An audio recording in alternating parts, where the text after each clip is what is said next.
Forgot to take my customary drink of water before I start my daily Facebook Live video. Hello out there in live video land or wherever you're watching this on a replay. It's a beautiful, spectacular Sunday afternoon here in Paradise, April 23rd, 2017.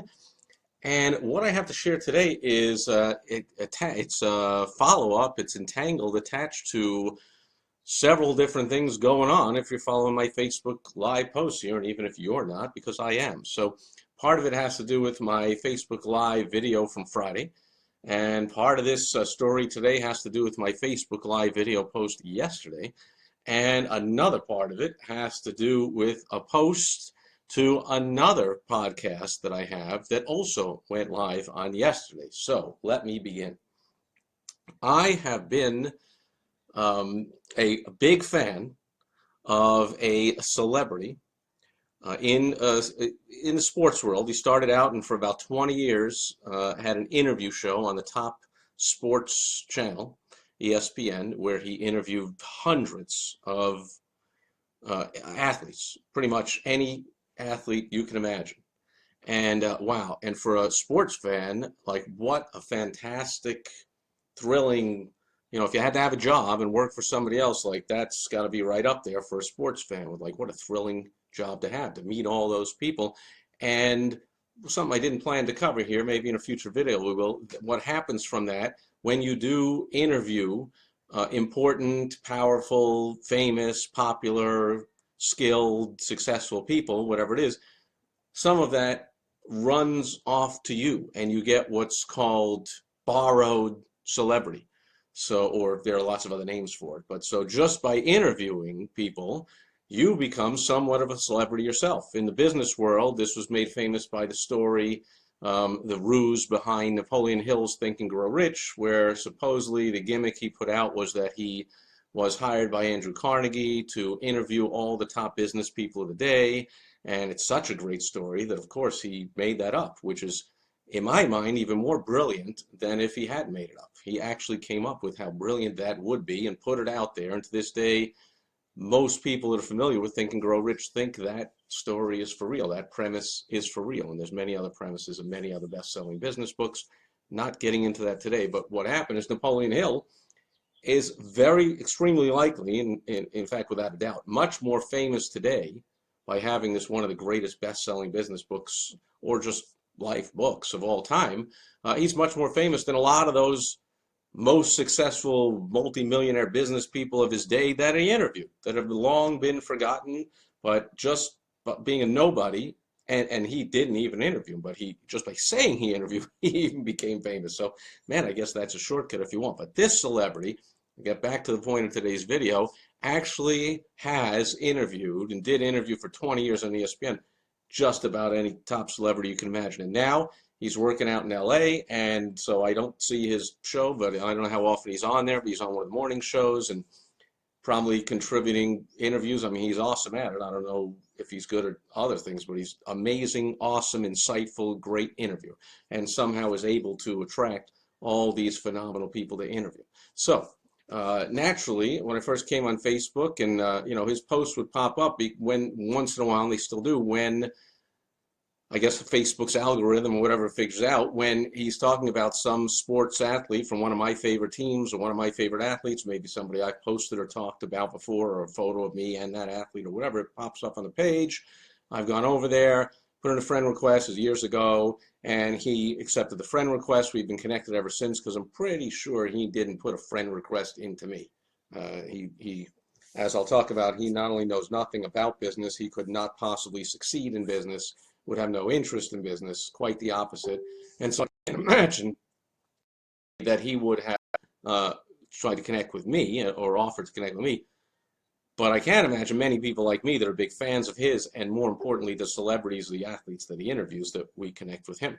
And so over the years, whenever he's posting something about some of my favorite athletes, comes across, and I've gone on there, engaged, and when he talks about Muhammad Ali, yesterday's post, I think it was last night, but I saw it this morning when I went on to Facebook this morning, that he had posted something about Joe Namath, which, being from New York and a New York Jets fan, is one of my all-time heroes and idols, and he absolutely transcends sports. as I almost said his name, but as this celebrity wrote about in the Post, he Namath, one of the most famous people on earth at the time he was playing, besides being a spectacular, gifted athlete who, through injuries, his glory and his career cut way short, and almost immediately changed from the athletic, jumping, running player that he was to all those knee surgeries and injuries. If you know anything about Joe Namath, that he became just a kind of a sitting duck. And back in those days, there was no like in the grasp or roughing the passer was almost never called, and he was just fodder for getting slammed and smashed. And the great Joe Namath that he was. Hello, David Allen. Great to see you here. Thank you.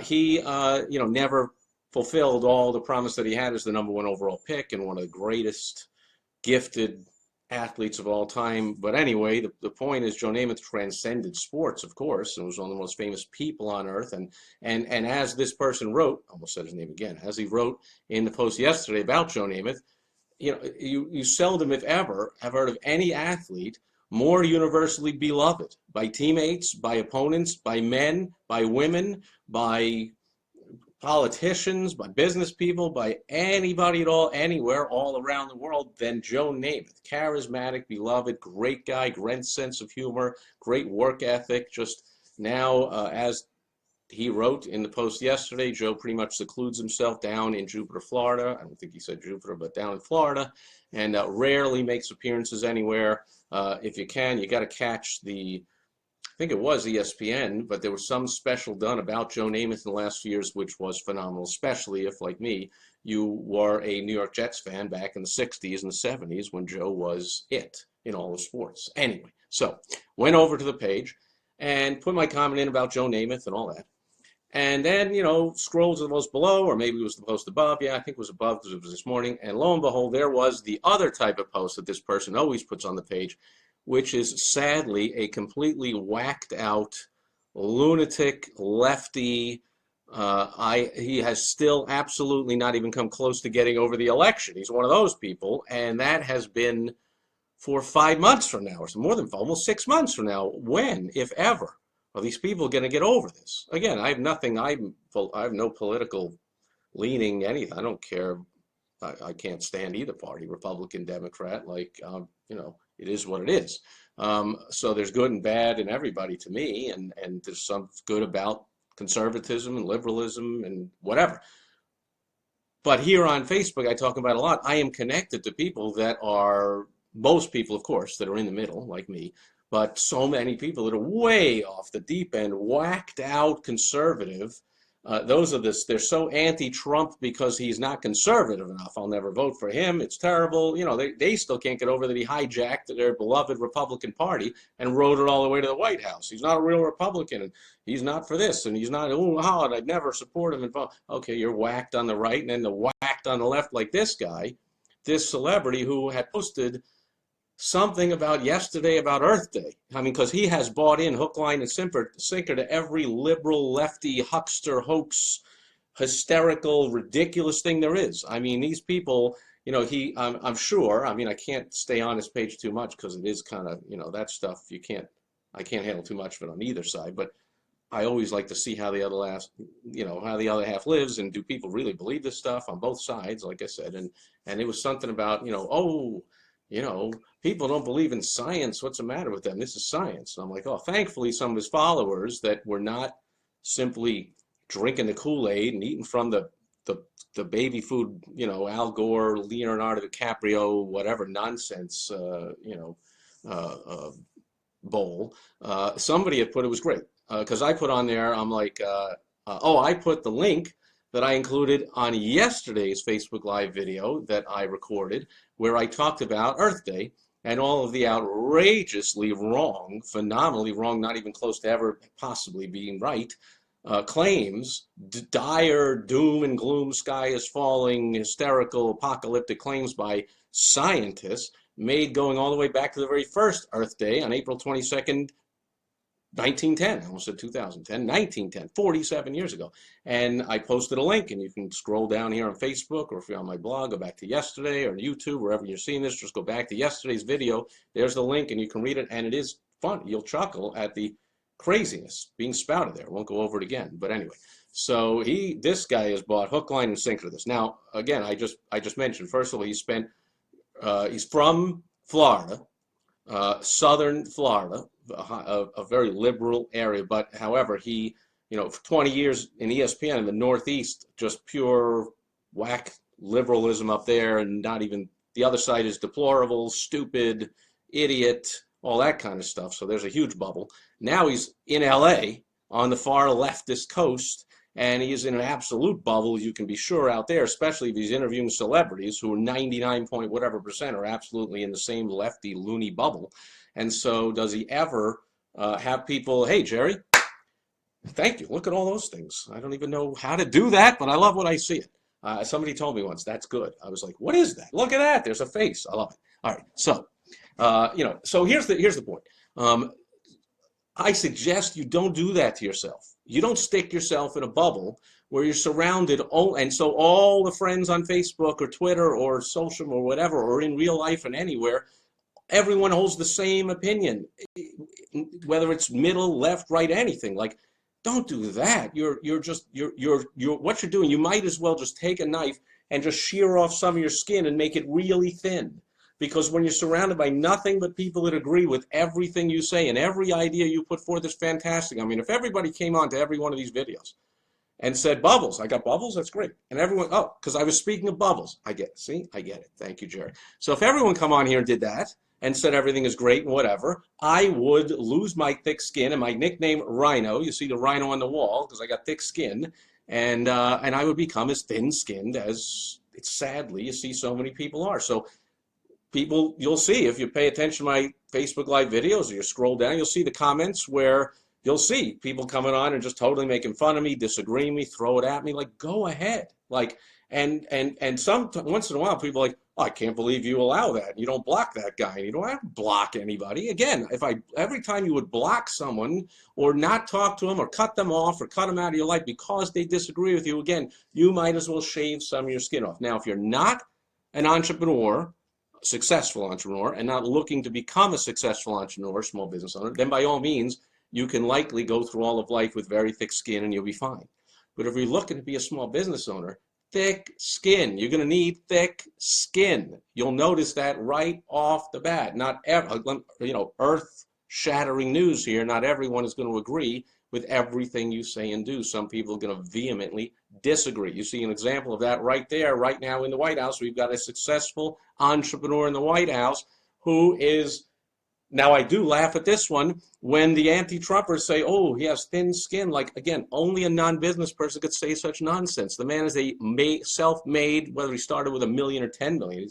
How many people have gotten an inheritance of $1 million or 10 million, did not turn it into billions of dollars and winning the presidency? The man is self-made, tremendous success, and helped lots of other people along the way. And now he's president of the United States. Still hard for me to believe, but he's president of the United States, for crying out loud. So he must know something, but he also must, by definition, have the thickest skin right now in the world because he's got more people hating him and coming after him than anybody else in the world. So I laugh when people go, oh, he's thin-skinned. And we talk about this. This is where this attaches to in today's episode that I do along with my fantastic co-host, Mr. Everett Farnell, of our Lessons Learned from Donald Trump podcast. It's not about politics or whatever, because I couldn't even start even thinking about lessons you can learn about politics, neither do I care. But it's about business lessons you can learn from watching how Donald Trump does things in the public light, and then we talk about how you can apply that to make your business more successful. And this week's topic just happens to be, lo and behold, how to have thick skin like Donald Trump. So if you're one of those people that bizarrely, for some strange reason, has hook, line, and sinker bought into this he has thick skin BS, then you might want to go to lessonslearnedfromdonaldtrump.com and check out today's episode, or go to iTunes and find it, or not, and just continue to have your wrong, faulty opinion about that. So getting back to this celebrity. So I posted something about on the this global warming. That's all I did. I put a link to this 48 or 18 of the most absurd, ridiculous, stupid, apocalyptic, hysterical predictions by scientists back in the 70s that, of course, never came within a million light years of coming anywhere near to true. One of them, my favorite, was, I think it was even number 18, the last one, was, man, there have been 20 straight years of global cooling. So based on that trend, 20 years, mind you, in a history of however long the planet's been around, 20 years, not even a pimple on a skyscraper size of a sample size. Based on that, he had predicted all kinds of dire cooling things, and the wet temperature, I think, was going to drop 11 degrees within the next 5 years or something, and ice age was coming. I mean, that's my favorite, because now it's the same exact people that are trying to convince us, and have convinced millions of Americans, that, oh, just because it's getting hot for the last 10 or 15 years, as if that matters either as some kind of sample. Like, we ought to redirect billions of dollars that could go to absolutely worthwhile projects and causes into the pockets of the hucksters and the hoaxsters who claim to want to come up with some kind of cure or solution for this. And, you know, they're led by, of course, ironically, non-scientists, right? Al Gore, Leonardo DiCaprio, I don't remember their degrees from like MIT or something. Like, they're the leaders of the movement because they're scientists? No, come on now. If you're following me and you're watching this video, you probably know, of course, why they're leaders of the movement. They're experts in, not science, persuasion. They're excellent at persuasion and influence, so they're the leaders. So I put on that thing, and beneath it, somebody put a comment, and he said, hey, what about Bill, the not really a science guy, who is just a TV actor? But then he was responding to me. He said, yeah, but just because the guy's a fraud, or he said, just because he's not at all a science guy, doesn't make him a wrong. A fraud, yes, but not necessarily wrong. Okay, so Bill Nye, the non-science guy's a fraud, Al Gore's a fraud, DiCaprio's a fraud. All the leaders of this so-called pro-science movement are all frauds. And yet we're supposed to believe that, has this thing stopped? I don't know if you can still see me, but there's, oh, am I back? I don't know, some kind of glitch, lag. I have this, I'm in the middle of nowhere here out in the desert, and I always have this intermittent, crazy internet connection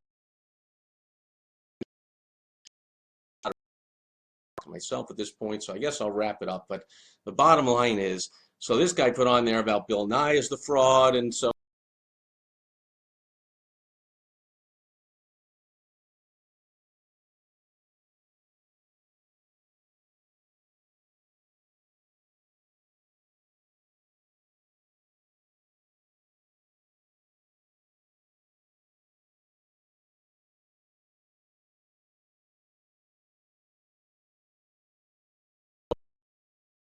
even though, see, even though he correctly pointed out the fraud that Bill the non-really science guy is, he then said doesn't make him wrong. So my point is, the followers on this celebrity Facebook page, the celebrity's Facebook page, are pretty much all in the same bubble with him, all putting forth the anyone who doesn't believe this hook, line, and sinker that the earth is ending tomorrow, and unless we, you know, take billions and billions of dollars and put it into false scientists' pockets for their false experiments and their doctored numbers and whatever to prove that they need more money, and it's going to take, I don't know if it takes 47 years, where there'll be a post like the one I put the link to yesterday about all the predictions of today and how ridiculously absurd they never came close to coming true.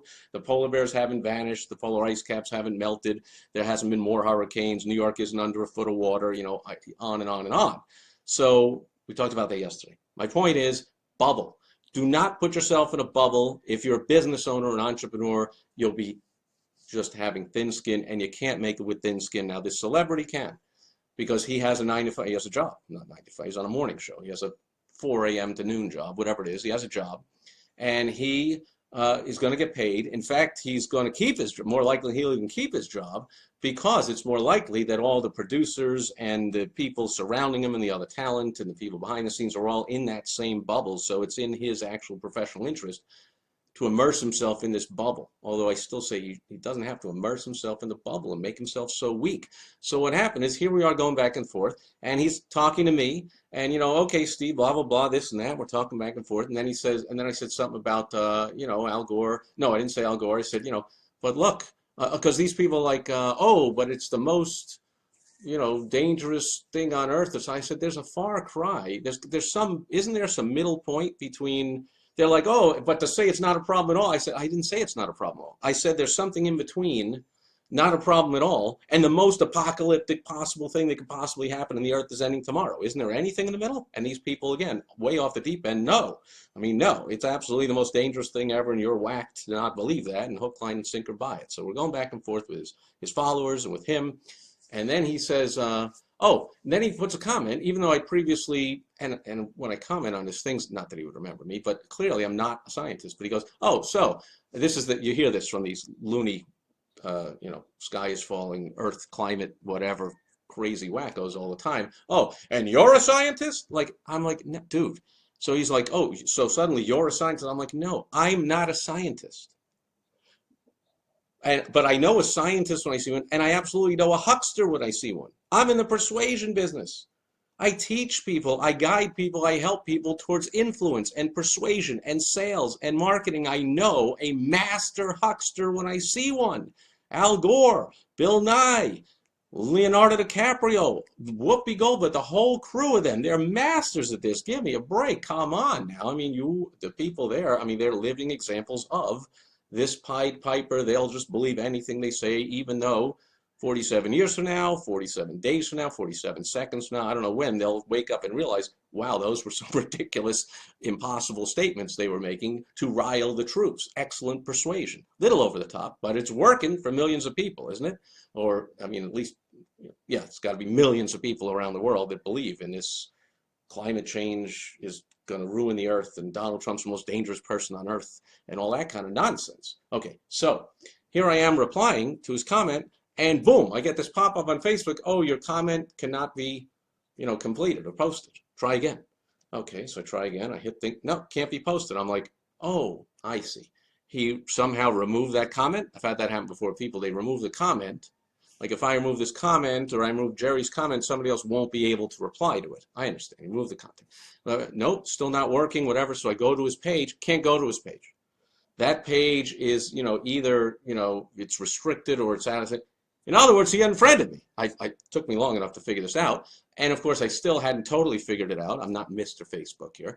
And so I went to my page and clicked on my friends and I typed in his name and sure enough, not a friend. So after like 8 years of having intelligent conversation, this is an otherwise intelligent person, and talking all about sports and actually connecting with lots of sportscasters and sports agents and sports fans through his page that would then connect with me and we'd have conversations. Oh yeah, man, remember those days and Stan the Man Usual and this and that and hoo-ha. So, I had a great Facebook fake, social media connection with this person. But again, such thin skin that just responding to his personal question to me, because that when I said, so I know a huckster when I see one, and he said, oh, like who's a huckster? And I was replying and like, gee, Al Gore, and I actually just put a link to an article, the title of which is Al Gore, the greatest huckster on earth or something, and I just put the link, and he unfriended me. So that's today's Facebook Live video. Thick skin is a must, and it's a must if you want to be successful in business. I'm going to go so far as to say it's a must if you want to be successful in life. Okay, here's Jerry Oginski, who is an attorney. This man is a personal injury attorney, a top personal injury attorney. Do you think he could possibly be successful in that role if he had thin skin? If every time the opposing counsel or the judge said, no, your objection is overruled, Oginski, sit down and shut up. Would he pout and like pack his pay? Would he unfriend? Would he, leave the courtroom? Like he would be the biggest failure ever, right? Oh, did he ever like lose a case? I can't imagine. Well, I can't imagine. I mean, I hope not.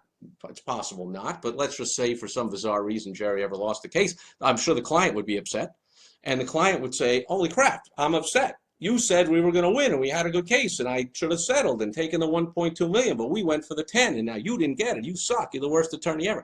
Again, if he had thin skin, he probably would never take on another. He would like get a different job where, so in other words, anyone running any kind of business, you're going to get attacked by everybody.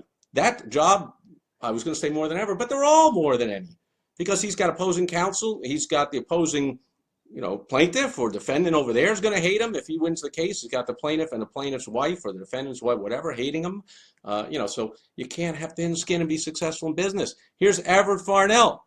Everett just mentioned your name about 5 years ago because I'm talking here about my experience today with the most thin-skinned celebrity, not the most, of course, but just the typical thin-skinned celebrity, amazingly thin-skinned, and how it just so happened to be that today's episode of our Lessons Learned from Donald Trump podcast is all about how you got to have thick skin. Donald Trump has thick skin. Donald Trump would not unfriend me from the page just because I said something negative. And people that don't get it and don't listen to that episode and aren't watching this video and just decide stubbornly they're just not going to get this ever, do the same thing with Trump. They go, gee, why? I understand why Trump's not going to that national press dinner, whatever, that he's not going to this week, next week, whenever it is. He decided not to go. He's the first president in however many years is not going, ooh, ah, whatever.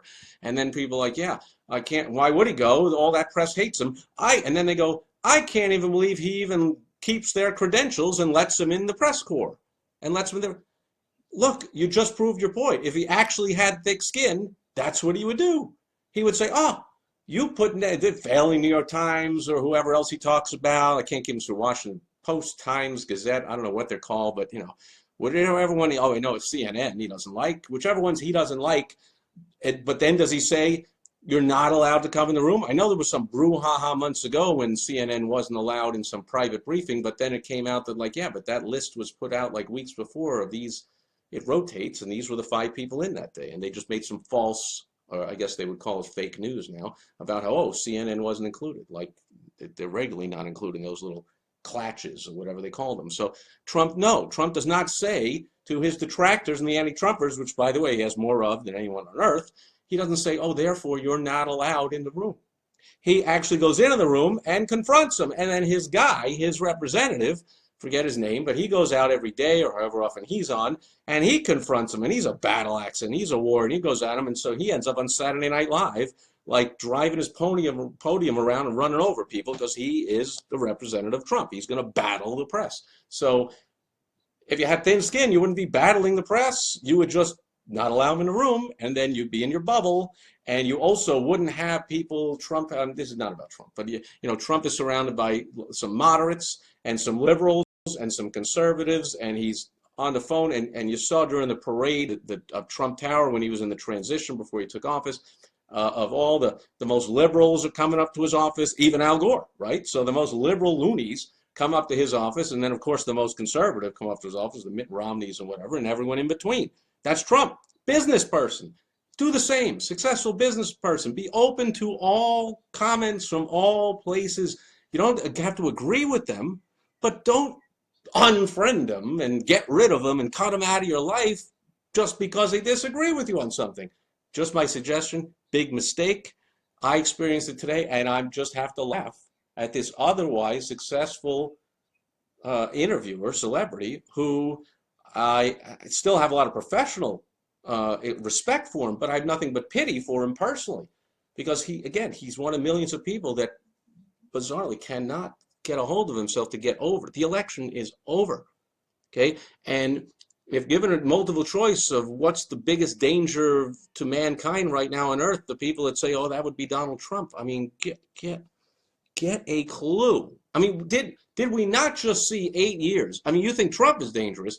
Did Trump actually sign in writing granting a rogue nation, the world's #1 state sponsor of terror, guaranteeing them the right to have a nuclear bomb in 10 or 15 years, or whatever that Iran agreement said? Did he put that in writing? I give you a nuclear bomb in 10 years, right in the middle of the powder keg of the Middle East? I don't think he did that. And then send them pallets of cash to continue to fund their terrorist activities? I don't remember him doing that. And did he look the other way while North Korea went Looney Tune and kept building up their nuclear arsenal? I don't think he did that. So who's dangerous now? I don't get it. Who's dangerous? Anyway, thick skin, gotta have it if you're going to be successful in all life, but certainly in business. Do not be like the celebrity today who comically, when I posted something that he just didn't like and responded to his question, actually was having a nice conversation, intelligent, unfriended me. Can't have that. I've got to stay in my little protective bubble here so I can get weaker and weaker and weaker and weaker, because that's what a bubble does to you folks. So whether you're a loony on the far right, engage with some far left and middle loonies. If you're a loony on the left, engage with some far right loonies and some people in the middle. If you're in the middle, like me, engage with both of them. Don't disengage. Don't crawl into a bubble. You're just going to kill yourself professionally if you're a business owner, and if you ask me personally as well. So that's it for today. Thank you, Everett. Everett says, I love fossil fuels. If I could bathe in oil, I would. Now, be careful, because I'm sure you could. Couldn't you? You could bathe in oil. I'm sure it's highly toxic, but I'm not stopping you. And I know Everett's a big guy. Now, recently, he has awesomely lost like 50 pounds or something. There's probably more by now. Still a big dude, and a black belt in several of whatevers, and so's his daughter, and even she could beat the crap out of me. So, you know, I wouldn't necessarily like tell him what he can and cannot do, but I don't think anyone's really going to stop you. If you want, go ahead, bathe in oil. Okay, so there you go. See, there's the loony right viewpoint. Is oil is the greatest thing earth. Burn, baby, burn. Drill, baby, drill. Don't ever look into anything alternative. Go, go, go, go, go. Kill, kill, kill, kill, kill everything, and don't have any regulations at all. That would be the crazy loony right. The crazy loony left is what I ran into today with this celebrity, which is like, oh no, everything Al Gore says about science, by definition, must be correct. Al Gore? I think I read an article that he, like, you know, took 2 science classes as an undergrad in college and got a C and a D or something. Like, the farthest thing from a scientist pretty much of all time, other than me. I also did not do good in science, but again, I don't know science. But I know hucksters when I see them, like Al Gore and DiCaprio and Bill, the non-really science guy, and I know poor, weak bubble boys with incredibly thin skin that can't even handle anybody disagreeing with anything, no matter how right they are, wrong they are, whatever. I can't even handle a conversation about it. I know that when I see it. That's the lesson for today. Thanks for joining me here, Everett, Jerry, anybody else, David, anyone watching on the replay. As always, I put this out on YouTube, put it on my podcast, put it on my blog, put it on all the different pages here in Facebook that I have, and I will be back again tomorrow with another daily Facebook Live video. I already know exactly the topic I'm talking about tomorrow, and it is going to be a spectacular, fun one again. If I failed to mention, I tie to Friday's post that I promised in the beginning, is that I have been on the phone all morning. If you saw that video, I talked about the contest that I entered where I need to pick 3 students and make them tons of money and transform their business and their lives to win this contest. I have chosen 2, and I have 1 opening left. And since I haven't got it in myself to make that last choice, I didn't realize that when it came down to the last choice, I was going to get all clamped up with like, uh-oh, this is my last choice, better make a good one. And so here I am on a Sunday, still haven't picked one yet. I was hoping to be done with this thing by then and just go hang out in my pool with my beautiful wife, Michelle, and enjoy the 90-something degree day here in paradise. But I've still been on the phone all day. As you could probably see the bags under my eyes. I'm sure they're there. I have just been on the phone and emailing all day. I got to pick my last success story in this contest, and I'll be at it again tomorrow until finally I can pick my 3rd. The deadline's tomorrow. So I'll be back tomorrow with another daily Facebook Live video. Until then, be fantastic and get as many opponents, talk to as many opponents as you can so your skin gets thicker and thicker and thicker. You get more and more closer to nobody can take anything away from you. Massive success. That's it for today. See you back here tomorrow. Over and out. Thanks for joining me.